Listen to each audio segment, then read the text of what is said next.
It's finally here, Super Mario Maker 2. Now we can finally fulfill all our 2D level dreams, being able to create almost anything. However, when it comes down to it, which power-ups seen in the game are actually the most useful? Which ones give you the most creative freedom? A fire flower is nowhere near as handy for puzzle making as something like a Super Ball flower after all, right? Well, let's find out. Number 5.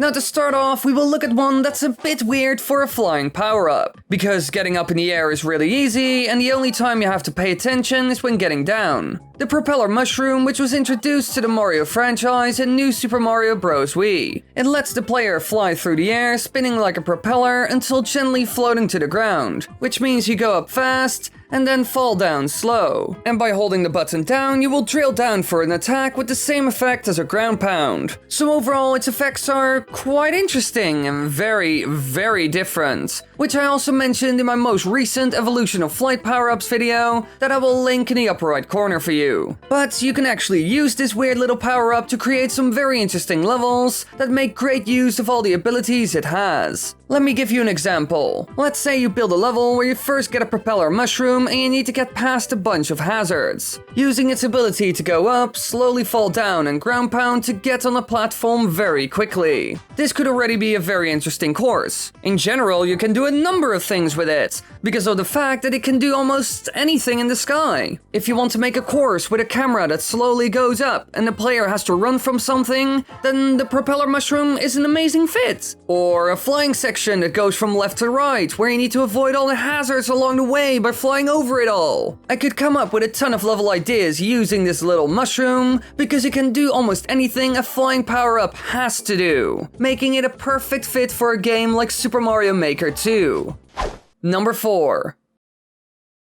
Now, while flying is cool and all, there's more to the 2D side-scrolling Mario games than just that. Even though Nintendo has used it a lot themselves, because there's quite an old power-up that finally returned, that's actually pretty amazing now that we can do so much more with it. The Super Ball flowers, which is similar to the Fire Flower, but it can do so much more, to be honest. The things you shoot are Super Mario Land's equivalent to fireballs, because the original Game Boy didn't have a lot of processing power to show fireballs correctly, and so the Super Ball was born, and they actually behave slightly different, ricocheting off all surfaces at 90 degrees, bouncing all around the place. Now, this difference between the Super Ball and Fire Flower makes it go from a 0 to an absolute hero in my opinion. I will give you an example why it's so good, because when I was streaming, which I do every Friday at 8 PM Central European Time, I came across a very good and clever level using this power-up. In it, you are basically constantly stuck in a small box with 2 holes you can shoot your Super Balls from. Now, what you have to do is hit a P-switch that's somewhere in the room, and if you do so, you can go on to the next room.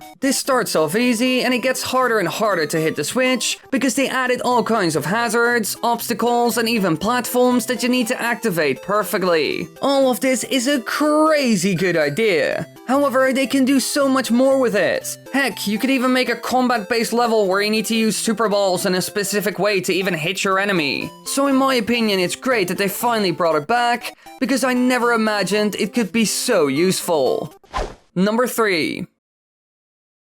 All of these power-ups so far were fun and all, but they didn't really play a big role in platforming whatsoever. But the new power-up from Super Mario 3D World does play a role in all of that. I'm talking about the Super Bell. It will transform you into a cat, which allows you to slide into enemies, pounce in mid-air, and climb up walls and goal poles. Now, it's mostly used in the original game as a simple combat and climbing power-up, and they don't do a whole lot of interesting things with it. But now that it's in Super Mario Maker 2, people can do all kinds of things with it that we have never seen before. For example, recently someone in stream asked me to play this level, which was all about perfect dives with the Super Bell power-up, which I thought was a cool little mechanic. But you can do so much more with it. Why not a platforming section that's based around a wall climbing ability? Going from one side to the other, climbing up and sliding down to get further into the level, all while trying to avoid any hazards or enemies. This could make for an amazing level, to be honest. And this isn't the only thing you can do with it. While it can also completely ruin the level by making the platforming incredibly easy while also giving you offensive attacks, it can be used to great effect. When I first saw it, I was kind of afraid it would be too good and make almost any level you use it in way too easy. But in the end, it all depends on what you do with it. And if used correctly, it can make for some fascinating levels that are totally different from anything Nintendo has ever done. Number 2. Now, as we all know, building is a big part of Super Mario Maker, and so Nintendo decided to bring back a power-up that I personally never thought would ever return to the series. The Super Hammer, which first seemed to be similar to the Hammer Suit, but is actually something completely different. Something better. Picking one up transforms the character into their builder form, allowing them to use a hammer to break hard blocks as well as thwomps and any other breakable objects, and place down up to 5 builder boxes at a time, which act like crates. And this hammer could also be used to defeat enemies, making for a great offensive power-up as well. Now, thanks to the fact that you can use it to break all kinds of blocks, makes for an interesting main ability that can be used in cool ways. For example, a block maze that you have to work your way through to find the exit, and maybe some other small things along the way like keys. This could be an amazing little course that brings something new and refreshing to the world of Super Mario Maker. However, we also have the crates, which could be used in levels where everything is lava and you need to make your own platforms in order to get to the other side. This would really test someone's skills in throwing those boxes and also judging distance in order to even make it. Clearly, you can do a ton of things using this power-up as the main theme of the entire level. Heck, you could even combine these ideas. Personally, I'm glad the hammer power-up went from a Hammer Bro clone to something more interesting, and especially fitting for a game like this, giving the makers some real options. Number 1. Now we start to get to a completely new power-up that's actually labeled as an enemy, but in my opinion, it doesn't really belong there at all. This will actually help you and open the doors to some amazing things. You can't even imagine the options. It's quite overpowered even. But it isn't the only thing that belongs in that department, because I did a top 5 on that a couple of weeks ago, so check that out in the upper right corner together with a playlist of other top 5 and 10 videos. Now the item I'm talking about is the Dry Bones Shell that's available in the editor as an alternate object to Dry Bones enemies seen in the game. Unlike Buzzy Beetle and Spiny Shells, these are upside down and cannot be worn on the head. Instead, they can be worn by Mario in a similar way to a Goomba shoe and used to float across liquid hazards including lava and poison, ground pound, and become invulnerable temporarily by turning into a pile of bones. Additionally, they can be kicked, though they break upon hitting a wall. Now these could be used in amazing ways. I even saw one example of this when I was streaming last week, because someone sent me a level, well, more a project that they're working on to be more specific,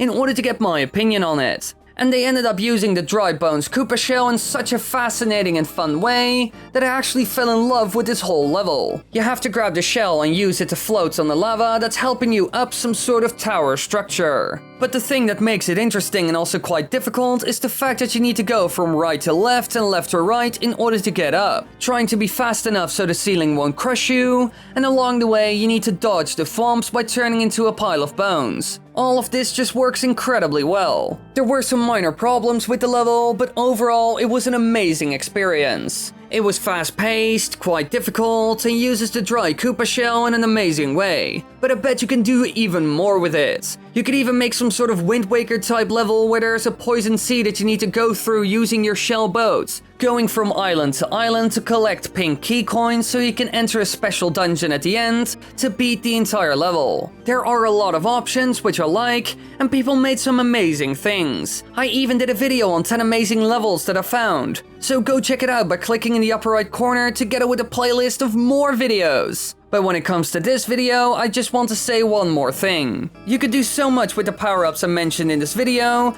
that you could be busy for hours. And just imagine, you can combine all these power-ups together in different sections, or even all at once, to make the ultimate level. Well, maybe. It could also become a bit of a disorientated mess with all the things and mechanics and ideas running through each other, but you will have to find that out for yourself. Just experiment a bit, and you can totally use the ideas I mentioned in this video. Actually, if you do so, send it to me on Twitter or Instagram.